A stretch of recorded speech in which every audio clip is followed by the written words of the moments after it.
देखें होता है क्या दर्द दिल, जीने का मरने का मजा देगा, आग सीने में ये लगा देगा।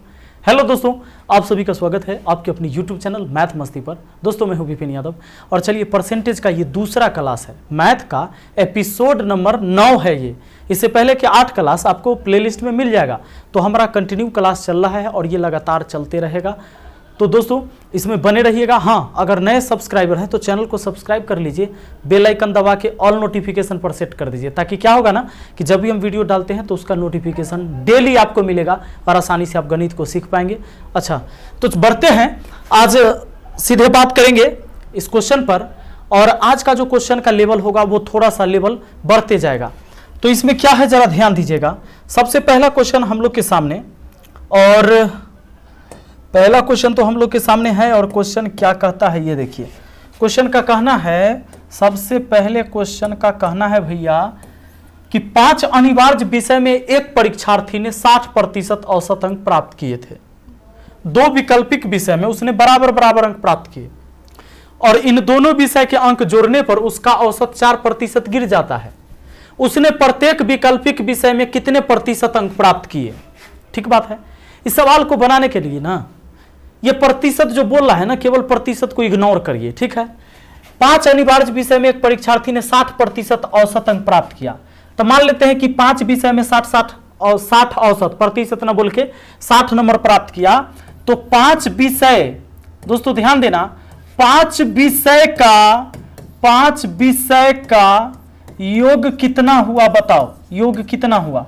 तो 5 विषय का योग हुआ 5 गुना 60, तो 60 पचे 300। अब कहता है कि 2 वैकल्पिक विषय में उसने बराबर अंक प्राप्त किए थे। मान लेते हैं कि प्रत्येक विषय में 2 जो विषय है वैकल्पिक विषय, सुनिएगा यहां पर वैकल्पिक विषय, एक विषय में मान लेते हैं कि x नंबर लाया, ये मान लिया मैंने, ठीक। तब कहता है क्या जानते हैं? तब कहता है इन दोनों विषय के अंक जोड़ने पर उसका औसत 4% गिर गया। तो पहले 60 था, अब 4% गिर जाएगा पूरे का, तो 7 विषय हो जाएगा। 2 वैकल्पिक विषय के में प्रत्येक, यहां पर हम क्या करते हैं, 2 नहीं लिख के यहां सीधे रहने देते कि वैकल्पिक विषय का x, तो 2 वैकल्पिक विषय था तो 2x नंबर हो जाएगा। एक बात, इससे क्या हो रहा है कि पूरे का औसत 4% गिर गया है। तो पूरे का यानी 7 विषय का, तो 7 विषय का औसत 4% गिरने से हो जाएगा अब 56। तो दोस्तों योग कितना हो जाएगा ये बताइए? 7 विषय का 7 गुना 56, 7 गुना 56, ये 7 6 के 42 के 2 हासिल 4, और 7 पचे 35 और 4 39, ठीक है ना। 6 7 42 के 2 हासिल 4, 7 पचे 35 और 4 39। 7 विषय का 392, 5 विषय का 300 और प्रत्येक वैकल्पिक विषय का x। तो 2 वैकल्पिक विषय है तो 2 वैकल्पिक विषय का 2x नंबर, 2 विषय का, 5 विषय का 300, तो 5 विषय का 2 विषय का 7 विषय का हो गया, और 7 विषय का है 392। अब ये 2x बराबर 300 जाके घट गया तो 92 हुआ, 2 से 92 को काटे तो 46 बार में, यानी हम कह सकते हैं कि x की वैल्यू कितना हो गई? 46। और सब था प्रतिशत में, तब प्रतिशत में बोल दीजिए, यानी 46% हो जाएगा प्रत्येक वैकल्पिक विषय का। ऑप्शन ए सही है, ठीक है ना।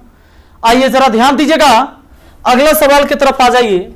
दूसरा कहता है क्या, यदि b की अपेक्षा a 25% अधिक कमाता है तो a से b कितना प्रतिशत कम कमाता है? सवाल ऐसा जब भी हो कि एक बार इंक्रीज दे और डिक्रीज पूछे, या डिक्रीज दे और इंक्रीज पूछे, तो सुन लीजिए क्या कहता है। कहता है b की अपेक्षा a 25% अधिक कमाता है, 25% अधिक कमाता है। तो अगला बार पूछेगा b के अपेक्षा, a की अपेक्षा b कितना प्रतिशत कम कमाता है। अधिक देगा तो कम पूछेगा, कम देगा तो अधिक पूछेगा। तो पहले देखना है कि जो डाटा दिया है वो वृद्धि में दिया है कि कमी में। दिया है वृद्धि में 25% अधिक, तो 100 में 25 को नीचा जोड़कर लिखिएगा। अगर 25% पहला ही कम वाला डाटा देता तो 100 में 25 घटा के लिखते। अब प्रतिशत के लिए 100% से गुना, बाकी जो पूछ रहा है वो आंसर आ जाएगा। अब आ गया 25/125, प्रतिशत के लिए 100% से गुना। 25 पचे 125, अब 5 से काटा तब 20 बार में हमारा आंसर हो गया 20%, यानी हो गया कौन? Option B. ठीक है, आइए अगला सवाल पर। अगला सवाल क्या कहता है? एक पुस्तकालय में 40% पुस्तकें अंग्रेजी में हैं, शेष पुस्तकों की 40% पुस्तकें हिंदी में हैं, शेष पुस्तक उड़िया में है। यदि 4800 पुस्तक हिंदी में है तो पुस्तकालय में कुल पुस्तक की संख्या कितनी है? ऐसे सवाल अगर रियल वैल्यू कहीं दिया हुआ है तो उस पर ध्यान देने की जरूरत होता है। यह 4800 जो है ना दोस्तों, यह हिंदी का दिया हुआ है। 4800 किसका दिया हुआ है? हिंदी का दिया हुआ है। सुनिए, तो एक काम करिए, हिंदी पर पहुंचिए। टोटल मान लेते हैं x पुस्तक, टोटल का एक पुस्तकालय में 40% पुस्तकें अंग्रेजी में, तो इसका 40% अंग्रेजी होगा, तब बचा 60% जो दूसरे विषय में होगा।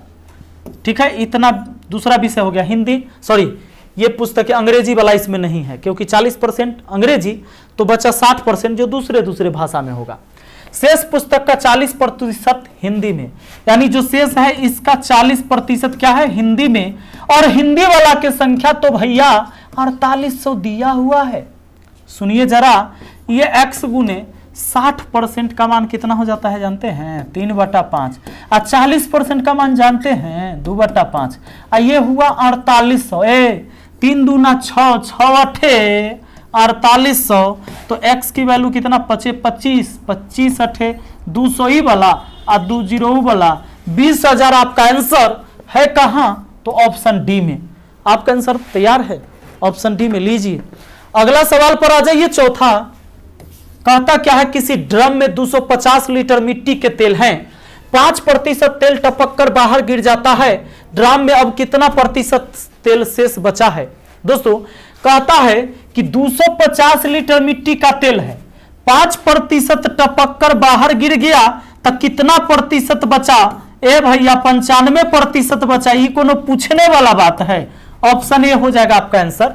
ये पूछे वाला बात है। हाँ, अगर कहता कितना लीटर तेल है तो 250 का 5% गिर गया तो 95% बचा, यानी कि 250 का 19/20 बचा। अब भाग उग दे के जो आ जाता वो हो जाता, लेकिन आपको ऐसे थोड़े पूछा है, प्रतिशत में पूछा है। रियल में कहता तब इतना लीटर होता। हाँ, आइए अगला सवाल 5वां।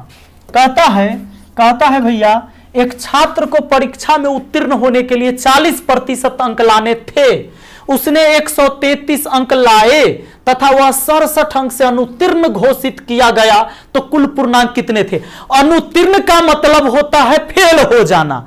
कहता है एक विद्यार्थी को पास होने के लिए 40% अंक चाहिए, पास होने के लिए 40% अंक चाहिए, और एक लड़का 133 नंबर लाया और तब भी 67 नंबर से फेल कर गया, यानी 67 नंबर और ले आता तो वो पास हो जाता। 133 में 67 जोड़िए तो कितना? 200 नंबर पर पास होता। यानी अब हम ये कह सकते हैं कि पास होने के लिए, चूंकि पास होने के लिए तो प्रतिशत में 40% चाहिए, जबकि रियल में पास होने के लिए 200 चाहिए। ए भाई, इसलिए टोटल नंबर अगर निकालना है तो 100% का मान निकालना है। इस 40 का कितना गुना 200 होता है? 5 गुना। तो 100 का 5 गुना 500 हो गया आंसर, बात खत्म। और नहीं तो ऐसे कि 200/40 तो 1% का मान हुआ, 100 से गुना 100% का मान। 40 पचे 200, ये हो गया। हाँ, 40 पचे, यहाँ 1 0 होता ना केवल। 40 पचे 200 और 5 से 100 में गुना 500। 500 कहाँ? ऑप्शन सी में। टोटल पूर्णांक 500। ठीक, आगे बढ़े। अगला देखिए, छठा। एक व्यक्ति अपनी आय का 60% खर्च कर देता है। यदि उसकी मासिक आय 3000 रुपए है तो उसकी मासिक बचत रुपए में क्या होगी? सुनिए, उसकी मासिक आय है 3000 और वो आदमी अपनी आय का 60% खर्चा करता है।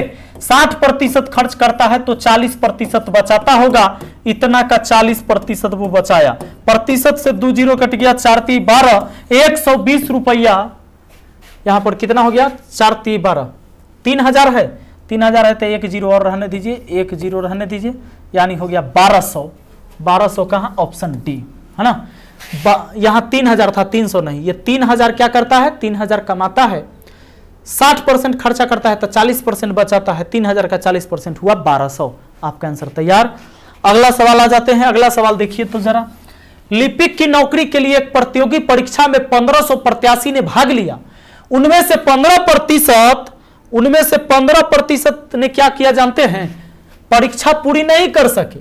जो परीक्षा पूरी कर सके उनमें से 80% ने परीक्षा उत्तीर्ण की। कुल कितने प्रत्याशी सफल हुए, संख्या में पूछा है कि कितना प्रत्याशी सफल हुआ है फाइनली रूप से ही बताइए। तो सुनिए, पूरा 1500 विद्यार्थी एग्जाम में बैठ गया था। लिपिक की नौकरी के लिए एक प्रतियोगी परीक्षा में 1500 प्रत्याशी ने भाग लिया, उनमें से 15% परीक्षा पूरी नहीं कर सके। तब 15% इसका परीक्षा पूरी नहीं किया, वो तो ऐसे ही छट गया, तब 85% विद्यार्थी परीक्षा पूरी किया होगा ना। यानी इतना लड़का ऐसा है, ये 1500 अब नहीं बचा, 1500 का 85%, 1500 से कम में होगा, समझे ना। इतना लड़का क्या हुआ कि परीक्षा पूरा किया। अब कहता है उनमें से 15% परीक्षा पूरी नहीं कर सके, ये तो हो गया। जो परीक्षा पूरी कर सके 80% ने परीक्षा उत्तीर्ण की, यानी इतना का 80% स्टूडेंट परीक्षा उत्तीर्ण किया। तो कहता है कुल कितने प्रत्याशी सफल हुए, यानी उत्तीर्ण यानी सफल। तो एक काम करिए, ये हुआ आपका 1500, 85% का मान हो गया भैया 17/20, 80% का मान होता है 4/5। अब चलो सुनो, एक काम करो, 20 25 100, ये 20 25 100 हुआ और 100 से 100 कट गया, यानी 15 अब केवल बचा। अब ऊपर गुना कर दीजिए, 15 चौके 60 या 17 चौके 68 कर लीजिए, या 15 चौके 60 गुने ये 15, ये 4 गुने 15 कर दिए, 15 चौके 60 गुने 17 कर देते हैं, 17 छक्के 102, 1 जीरो और 1020 कहाँ है, यहाँ है, ऑप्शन ए में है। आए अगले सवाल पर। आइए 8वां क्वेश्चन देख लीजिए। 8वां सवाल कहता है एक मकान की कीमत 40,000 रुपए है और उसमें रखे सामान का 15,000 है, यानी एक मकान का कीमत तो 40,000 है, ये है, उसमें सामान भी रखा हुआ है जिसका कीमत है 15,000। मकान और उसमें रखी वस्तु को अग्नि के विरुद्ध उसके मूल्य के 80% पर बीमा कराने में कितना प्रीमियम प्रति वर्ष देना होगा, यदि प्रीमियम 7.5% है। ये प्रीमियम 7.5% का मतलब ये हुआ कि भैया इस 7.5 रुपया आपको देना होगा अगर 100 रुपया रिस्क कवर करेगी कंपनी तब, यानी 100 रुपया का बीमा, जैसे अगर आग लग गया तो 100 रुपया आपको देगा कंपनी, कब, जब 7.5 रुपया प्रीमियम भरिएगा तब। पता है समझ में। तो एक मकान की कीमत तो है 40,000, 15,000 उसमें रखे सामान, तो टोटल हो गया 40 15 55। अब इस 55,000 का बीमा होगा भैया, तो 55,000 का सबसे पहले जान लीजिए कि 55,000 जो कीमत है इस पूरे कीमत का बीमा नहीं होने वाला है, उसके 80% का ही बीमा होगा। जैसे सिंपल सा बात सोचिए, आप कोई गाड़ी खरीदते हैं, आपने 5 लाख की गाड़ी खरीदी, ठीक है, कल वो गाड़ी एक्सीडेंट हो गया, यानी वो गाड़ी खत्म हो गया, ध्वस्त हो गया, या गाड़ी चोरी हो गई, तो क्या आपको 5 लाख बीमा मिलेगा? नहीं। उस गाड़ी का बीमा अगर हो चुका है तो उस गाड़ी के हो सकता है कि 80% दाम का बीमा हुआ होगा, यानी हो सकता है कि 4.5 लाख का या 4 लाख का ही बीमा होता है, और वो हर साल घटते भी रहता है। उसी तरह कि मकान और सामान का दाम तो 55,000 है, लेकिन पूरे का बीमा नहीं होगा। वैसे होता तो आदमी गाड़ी चुरवा देगा अपने, ऐसे में क्या होता है कि नुकसान होता है पार्टी का भी जिसका गाड़ी है। तो मकान के 80% का ही बीमा होगा और इतना का प्रीमियम देना है 7.5%, तो 7.5% इसका भी निकाल लीजिए। अब क्या करिए, आप प्रतिशत से 2 जीरो को उड़ा लीजिए, 2 जीरो और है तो इस प्रतिशत से हम इस 2 जीरो को उड़ा देते हैं। अब बच गया हमारे पास ही 55, गुना बच गया है 8, गुना बच गया है ये 7.5, तो ये 75/10 भी लिख सकते हैं। अब काटने के लिए आप काट सकते हैं 5 से यहाँ 11 बार में, 5 से इसको 2 बार में, 2 से इसको 4 बार में, अब आप 75 दूना 150, 150 दूना 300, 11 गुना 300 बोले तो 11 तिहाई 3300 आपका आंसर होना चाहिए। 3300 है ऑप्शन ए में। तो चलिए बढ़ते हैं अगले सवाल पर। 9वां सवाल देख लीजिए जरा। सवाल 9 नंबर कहता है क्या कि संयोग को जेब खर्च हेतु कुछ राशि मिलती है, वह उसका 20% पुस्तक क्रय करने में और शेष का 25% स्टेशनरी पर व्यय करता है। व्यय मतलब खर्च। अब बची राशि का 10% गरीबों को दान कर देता है और अंतिम शेष धनराशि को मिष्ठान आदि खरीदने में व्यय करता है। यह राशि 13.50 यानी कि 13.5 रुपया है। तो उसके जेब पर कुल धनराशि कितनी? अच्छा, उसके जेब खर्च की कुल धनराशि, टोटल धनराशि पूछा है, मान लेते हैं x। पूरी राशि का, अच्छा एक बात, यहां पर पूरे सवाल में रियल वैल्यू यहां पर है, तो ये क्या है? उसके पास जो बचा यह राशि 13.5 रुपया है। क्या कहता है? शेष धनराशि को मिष्ठान आदि खरीदने में व्यय करता है और वो है 13.5 रुपया। यानी मिठाई खरीदने में जो खर्चा हुआ है ना, मिठाई खरीदने में खर्चा वो 13.5। तो सबको छांटते छांटते मिठाई के खर्चा पर जाइए। कैसे? कहता है कि संयोग को जेब खर्च हेतु कुछ राशि मिलती है, वह उसका 20% पुस्तक खरीदने में खर्च किया। तो इसका 20% मान लेते टोटल, उसके पास टोटल राशि अगर x है, ये हमने मान लिया है, तो टोटल राशि का 20% तो पुस्तक खरीदने में बर्बाद कर दिया, तो इसका 80% उसके पास बच गया और जो शेष बचा है ना, उस शेष का 25% स्टेशनरी पर। तो इसका 25% फिर खर्च करेगा तो इसका 75% फिर से बच जाएगा, क्योंकि जो शेष बचा है ना वो भी अपने आप में 100% कहलाएगा। तो जो शेष बचा था उसका 25% स्टेशनरी पर खर्च करता है तो उसका 75% बच गया। यानी कि अब उसके पास बचत है इतना, अब जो बचा है उसमें से भी कहता है अब बची राशि का 10% गरीब को दान कर देगा। देखो अब जितना बचा हुआ है ये भी अपने आप में 100% है, इसका 10% गरीब को देगा तो इसका 90% उसके पास अभी भी बचा है और जो बचा है उसी से खरीदेगा मिठाई, या मिठाई है 13.5 रुपया का। यानी ये जो बचा है मिठाई खरीदने वाला वैल्यू बचा हुआ है और वो है आपका 13.5। बात खत्म। अब देखो जरा इधर, x गुना 4/5 हो जाएगा 80% का मान, 75% का मान 3/4, 90% का मान 9/10 और 13.5 हो गया यहां पर। चलो बट्टा में 100 लिख देते हैं, दशमलव उड़ा देते हैं। अगर हम बात करें यहां पर तो चलो 0 से 0 काट दिए हैं और बच जाता है हमारा ये 10 से 10 काट दिए हैं और 9 से 15 नमा 35 से। आप देखिए अब यहां से 3 पचे 15 और कोई कटने वाला है तो काटिए, 4 से 4 काट दीजिए। x की वैल्यू कितना? ये बट्टा वाला 5 और ऊपर वाला 5, 25, यानी उसके पास टोटल 25 रुपया था। देखिए 25 रुपया में वो आदमी कितना काम कर दिया। आप लोगों से कोई काम नहीं होता है, बताइए। देखिए 10वां सवाल लास्ट है, कहता है दो संख्या का योगफल 4000 है, एक संख्या का 10% दूसरी संख्या के 6.2/3% के बराबर है, तो संख्या का अंतरफल क्या होगा? अंतरफल मतलब कि उसका डिफरेंस बताना है, अंतर बताना है। दो संख्या का योगफल 4000 है, एक संख्या का 10% दूसरी संख्या के 6.2/3% के बराबर है। ध्यान दीजिएगा, ये 6.2/3% का मान कितना होता है? ये 6 18 2 20, 20/3 प्रतिशत बोले तो बट्टा में 100, 20 पचे 100 यानी 1/15 हो गया। चलिए 6 18 2 20, 20/3, 20 पचे 100, 1/15। सुनिएगा, एक संख्या मान लेते हैं ए, दूसरा संख्या मान लेते हैं बी। एक संख्या का 10% जो है दूसरी संख्या का 6.2/3% के बराबर, यानी उसका वैल्यू है 1/15, यानी इसके 1/15 के बराबर। कहता है कि पहला संख्या का 10% दूसरी संख्या के 1/15 के बराबर है। 10% का मान तो भैया होता है कितना?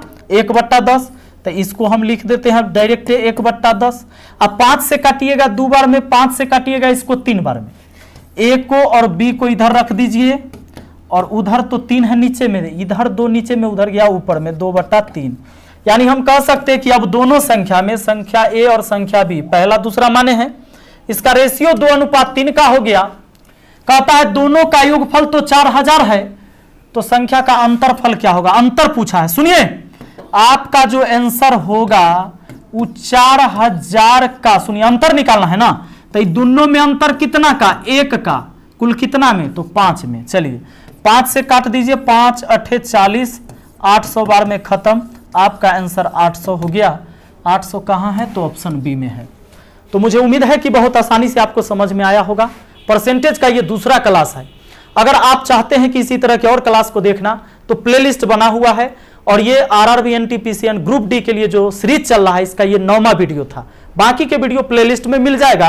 और अगर चाहते हैं धुरीना पर जाकर पेड कोर्स करना तो वहां भी आपको मेरा कोर्स अवेलेबल है एनटीपीसी के लिए, जिसका लिंक नीचे डिस्क्रिप्शन बॉक्स में दिया हुआ है, वहां से जाकर कोर्स को देख सकते हैं। मिलते हैं फिर अगली वीडियो में। Thank you, best of luck.